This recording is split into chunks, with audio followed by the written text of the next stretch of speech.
നമ്മൾ ഏതാണ്ട് 80,000 കഴിഞ്ഞ വർഷത്തേക്കാൾ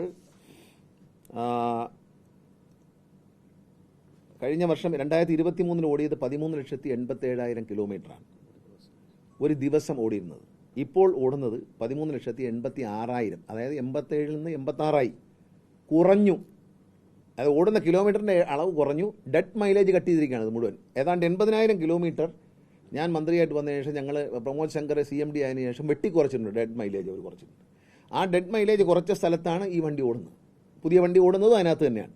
നമ്മുടെ സൂപ്പർ ഡീലക്സ് വണ്ടികൾ ഓടുന്നതും അതിനകത്ത് തന്നെയാണ്. തമിഴ്നാട്ടിലേക്ക് നമ്മൾ ഏതാണ്ട് 82 വണ്ടികൾ അല്ലേ, തമിഴ്നാട് മന്ത്രിയുമായിട്ട് സംസാരിച്ചതിൻ്റെ പേരിൽ പുതിയതായി 82 വണ്ടികൾ തമിഴ്നാട്ടിലേക്ക് ഓടിക്കുന്നുണ്ട്.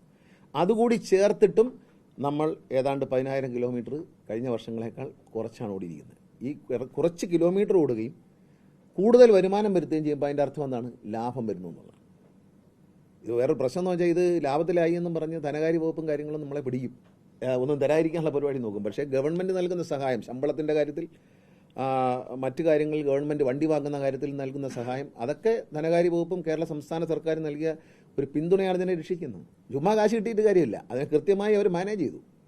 വെറുതെ കാശ് കിട്ടും. ഇപ്പോൾ സർക്കാർ വെറുതെ പൈസ കൊടുത്തുകൊണ്ടിരിക്കുകയാണ്. കുറേ 10,000 കോടി രൂപയാണ് ഇടതുമുന്നണി സർക്കാർ, 10,000 കോടിയിലധികം രൂപ ഇതുവരെ ട്രാൻസ്പോർട്ട് കോർപ്പറേഷൻ കൊടുത്തിട്ടുണ്ട്. പക്ഷേ ഇപ്പോൾ അങ്ങനെയല്ല, അതിൻ്റെ റിസൾട്ട് നമ്മൾ മെച്ചപ്പെട്ടു. അതാണ് അതിൻ്റെ എഫിഷ്യൻറ്റ് മാനേജ്മെൻറ്റാണ്. ഒരുപക്ഷെ ഇന്ത്യയിലെന്നല്ല, കേരളത്തിലും ഇന്ത്യയിലും തന്നെ ടോട്ടൽ ഡിജിറ്റലൈസേഷൻ കൊണ്ടുവന്ന ആദ്യത്തെ ട്രാൻസ്പോർട്ട് കോർപ്പറേഷൻ നമ്മളായിരിക്കും. നമ്മുടെ ഷെഡ്യൂളുകൾ വരെ ഇപ്പോൾ AI അസിസ്റ്റഡ് സോഫ്റ്റ്വെയർ ആണ് കൈകാര്യം ചെയ്യുന്നത്. നമ്മൾ വിദ്യാർത്ഥികൾക്ക് ഓൺലൈൻ കൺസെഷൻ കൊടുത്തു 2024-25. 2025-26 ആയപ്പോൾ അവർക്ക് ഡിജിറ്റൽ കാർഡ് കൊടുത്തു. മറ്റേ പേപ്പർ കാർഡ് മാറ്റി ഡിജിറ്റൽ കാർഡാക്കി. അതുപോലെ നമ്മൾ പാസഞ്ചർ കാർഡ് ഇറക്കി. പാസഞ്ചർ കാർഡ് എന്ന് പറയുന്നത് ഏതാണ്ട് 4,80,000 കാർഡുകൾ ഓൾറെഡി വിറ്റ് കഴിഞ്ഞു. 5 ലക്ഷം കാർഡ് അടിച്ചതാണ്. ഡിമാൻഡ് വളരെ കൂടുതലാണ്. 15 ലക്ഷം കാർഡ് കൂടി ഇറക്കാൻ പോവുകയാണ്. ഈ 4,80,000 കാർഡിലൂടെ 6 കോടി രൂപ അഡ്വാൻസ് ആയിട്ട് കളക്ട് ചെയ്യാൻ KSRTC കഴിഞ്ഞിട്ടുണ്ട്. 6 കോടി രൂപ. ഇനി 15 ലക്ഷം കാർഡുകൾ കൂടി അടിക്കാൻ കൊടുത്തിരിക്കുകയാണ്. അതിൽ 7 ലക്ഷം കാർഡുകൾ അടിക്കാനുള്ള വർക്ക് ഓർഡർ കൊടുത്തു കഴിഞ്ഞു. കാരണം ജനങ്ങൾ കാർഡിന് വലിയ ഡിമാൻഡാണ്. പിന്നെ ഗൂഗിൾ പേ അടക്കമുള്ള പേയ്മെൻറ്റ് സിസ്റ്റങ്ങളെല്ലാം എടുക്കുന്നു. പിന്നെ റൂട്ടുകളും ട്രിപ്പുകളും എല്ലാം ശാസ്ത്രീയമായി, അനാവശ്യമായി ഓടുന്ന സമയത്ത് വണ്ടി നിർബന്ധമായി ആളില്ലാത്ത വണ്ടികൾ അങ്ങ് നിർത്തുകയാണ്, അവിടെ ഓഫ് ചെയ്തിടുകയാണ്.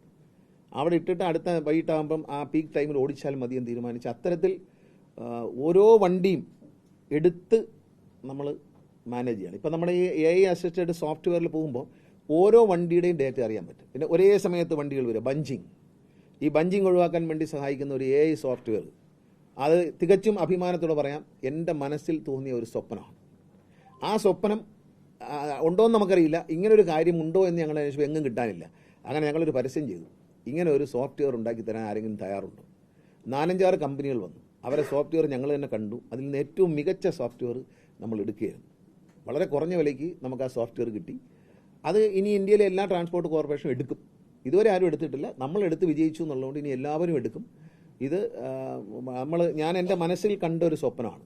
ഇങ്ങനെ ചെയ്താൽ നഷ്ടം കുറയുന്ന സ്വപ്നം കണ്ടു. അപ്പോൾ ഇവർക്ക് ആർക്കും ഉദ്യോഗസ്ഥന്മാർക്കൊന്നും ഒരു വിശ്വാസം പോരാ. അപ്പോൾ ഞാൻ പറഞ്ഞു ഇങ്ങനെ സംഭവമുണ്ട്. പരസ്യം ചെയ്ത് പ്രസൻറ്റേഷൻ വന്നപ്പോഴാണ് ഓഫീസർമാരെല്ലാം ഇത് കാണുന്നത്. അവരപ്പം ഞെട്ടിപ്പോയി, ഇങ്ങനെ പറ്റുമോ എന്നുള്ളതാണ്.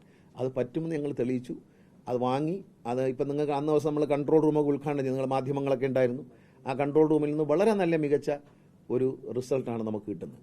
ഓരോ സ്ഥലത്തും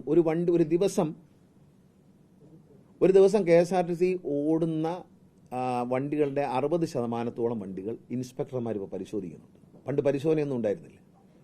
പണ്ട് ടിക്കറ്റിൽ എന്തെങ്കിലും ക്രമക്കേടുണ്ടെന്നാണ് പരിശോധിച്ചുകൊണ്ടിരുന്നത്. ഇപ്പോൾ അങ്ങനെ മാത്രമല്ല, വണ്ടി ക്ലീൻ ആണോ ഇതെല്ലാം പരിശോധിക്കുന്നുണ്ട്. വണ്ടികൾ ക്ലീൻ ചെയ്യാൻ വേണ്ടി കുടുംബശ്രീയുമായി ഒരു സംസാരം നടത്തി. അവർ ഏതാണ്ട് വന്നെങ്കിലും അങ്ങോട്ട് പ്രായോഗിക തലത്തിൽ വരാത്തത് കൊണ്ട് വീണ്ടും ക്ലീനിങ് കോൺട്രാക്റ്റ് കൊടുക്കാൻ വേണ്ടി ടെൻഡർ വിളിച്ചിരിക്കുകയാണ്. തമ്പാനൂർ ബസ് സ്റ്റേഷൻ ക്ലീൻ ചെയ്യാൻ കോൺട്രാക്റ്റ് കൊടുത്തു. നിങ്ങൾക്ക് പോയി പരിശോധിക്കാം, വളരെ വൃത്തിയായിട്ട് കിടക്കുകയാണ്. ഓരോ ബസ് സ്റ്റേഷനായിട്ട് നമ്മൾ ക്ലീനിങ് കോൺട്രാക്റ്റ് കൊടുക്കുകയാണ്. ബസ് കഴുകാനും ഒരു കേരളം മുഴുവൻ സ്റ്റേറ്റ് വൈഡായിട്ട് ഒരൊറ്റ കോൺട്രാക്റ്റായിട്ട് കൊടുക്കാൻ പോവുകയാണ്. നമ്മൾ ജനങ്ങൾക്ക് ആവശ്യമുള്ളതിൽ പൈസ എറിഞ്ഞ് തന്നെയാണ് പൈസ പിടിക്കുന്നത്. എല്ലാ വണ്ടികളിലും വെള്ളം കൊടുക്കാൻ പോകുന്നു. എല്ലാ വണ്ടികളും ഓൺലൈനിൽ ഓർഡർ ചെയ്തിട്ടുള്ള ഫുഡ് കിട്ടും.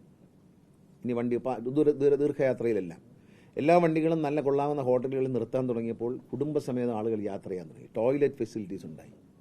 മിക്കവാറും എല്ലാ ബസ് സ്റ്റേഷനിലും ടോയ്ലറ്റ് നവീകരിച്ചു. സുലഭനെ ഏൽപ്പിച്ചു. ഇങ്ങനെ ജനങ്ങൾ ആഗ്രഹിച്ച കാര്യങ്ങൾ മുഴുവൻ ഇതിൽ നടപ്പിലാക്കി. മഹത്തായ കാര്യങ്ങളൊന്നും നടപ്പിലാക്കില്ല, ചെറിയ ചെറിയ കാര്യങ്ങളാണ്. ഏറ്റവും പ്രധാനം ജീവനക്കാരുടെ പെരുമാറ്റത്തിൽ, അവരുടെ ശരീരഭാഷയിൽ, അവരുടെ സമീപനത്തിൽ വന്നിട്ടുള്ള വലിയ മാറ്റം. ആ വലിയ മാറ്റം KSRTCക്ക് ചരിത്രപരമായ വിജയം നൽകിയെന്ന് ഞാൻ പറയും. കാരണം വളരെ സ്നേഹത്തോടെ കണ്ടക്ടർമാരും ഡ്രൈവർമാരുടെ യാത്രക്കാരോട് വളരെ സ്നേഹത്തോടെയും ബഹുമാനത്തോടെയും. ഞാൻ പലപ്പോഴും പറയുമ്പോൾ ഇയാളെന്തോ പറയുന്നത്, ഇയാൾ ആരാ ഉപദേശിക്കാനെന്നൊക്കെ ചോദിക്കും. അച്ചടക്കത്തെക്കുറിച്ച് പറയുമ്പോൾ ചിലർ വിമർശിക്കാറുണ്ട്. പക്ഷേ എൻ്റെ KSRTC ജീവനക്കാർ ഞാൻ പറഞ്ഞ സന്ദേശം ഏറ്റെടുത്തു എന്നതിൽ എനിക്ക് സന്തോഷമുണ്ട്. അവരോട് ഞാൻ പറഞ്ഞത് അവർക്ക് വേണ്ടിയാണ് എന്ന് എൻ്റെ KSRTC ജീവനക്കാർ മനസ്സിലാക്കുകയും അവരത് ഏറ്റെടുത്ത് അവരെ സ്വന്തം കാര്യമായി കണ്ടപ്പോൾ ഈ റിസൾട്ടാണ്. ഈ റിസൾട്ടിൻ്റെ കാരണം അതാണ്. കാരണം ഷെഡ്യൂളിങ്ങും കാര്യങ്ങളൊക്കെ നന്നായി എന്നുള്ള ശരിയാണ്. സാമ്പത്തികമായ നഷ്ടങ്ങൾ കുറച്ചു, ചിലവുകൾ, അനാവശ്യ ചിലവുകളെല്ലാം വെട്ടിക്കുറച്ചു. ഡീസലിൻ്റെ കാര്യത്തിലെല്ലാം നമ്മൾ വലിയ കുറവ് വരും. ഇനിയും വലിയ കുറവ് വരും. ഡീസൽ കമ്പനികളുമായൊരു ചർച്ച വെച്ചിട്ടുണ്ട്. ആ ചർച്ച വിജയിക്കും. ആ ചർച്ച വിജയിച്ചാൽ KSRTCയിൽ ചരിത്രപരമായ മറ്റൊരു മാറ്റം കൂടി ഉണ്ടാവും. നിങ്ങൾ വിചാരിക്കുന്നതിനേക്കാളും വലിയ വളർച്ച KSRTC കൈവരിക്കും. ഒരു 2-3 മാസത്തിനുള്ളിൽ കൈവരിക്കും.